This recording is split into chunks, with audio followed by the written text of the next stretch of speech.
Come take a look at our newest creation. Whoa, that's beautiful. Fascinating. Oh my gosh, look at those eggs.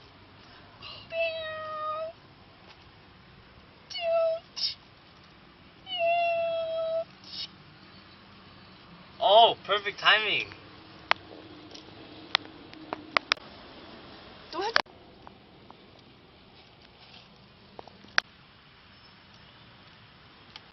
Come on, little one. I can't do it. I can't. Come on, little one. Come on, push. Push. Come on. Beautiful. Actually, they can't breed in the wild. No unauthorized breeding is allowed in Jurassic Park. How do you know they can't breed though? Well, because all Jurassic Park animals are female. We've engineered it that way. The blood temperature seems to be around high 80s maybe? No, 91 degrees. How do you know they're all female? Well, because we control their chromosomes. It's not that difficult, really. All vertebrate embryos are female. They require extra hormones given at the right developmental stage to make them male. And we simply deny them that.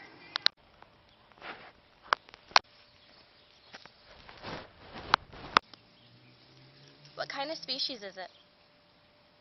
It's a velociraptor. You bred raptors?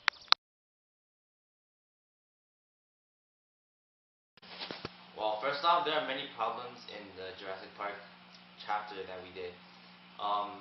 First off again, we cannot identify the species that they are going to form, because there's a procedure called phylogenetic analysis, and it is the idea of trying to figure out a family tree based on the evolutionary relationships of genomes. So like monkeys to humans, like that. And it is proven by scientists that you cannot get enough information to find the species or the population basically that you're trying to breed. And part of the reason that we don't have enough information is because we don't know for sure all the dinosaurs out there, all the species of dinosaurs, because there are only so many fossils. Another problem is scientists don't know enough about fertilization to make a dinosaur egg yet. They put dino DNA into an ostrich egg, but you don't know if the dinosaur will have ostrich parts or just be a full dinosaur. And since it is an ostrich egg, ostriches take 22 days to mature, but we don't know how long dino eggs take, so the egg could burst. And if it didn't burst, you don't know whether the mom is supposed to help it hatch or does it hatch on its own. In addition to Taylor's part, you don't know the complete dinosaur genome. The process of when a yolk turns into the formation of an organism is called gastrulation. Gastrulation depends on the type of animal you're working on.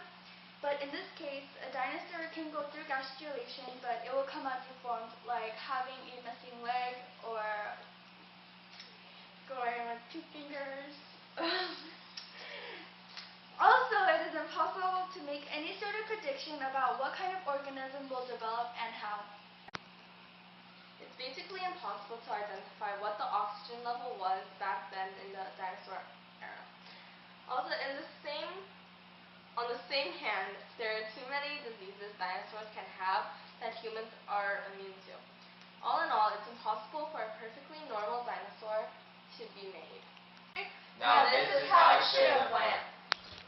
Wow. Hello, Dr. Wu. Oh, hello there. Perfect timing. We're just about to open one of these eggs because nothing has been happening to them for such a long time. Whoa. Yeah.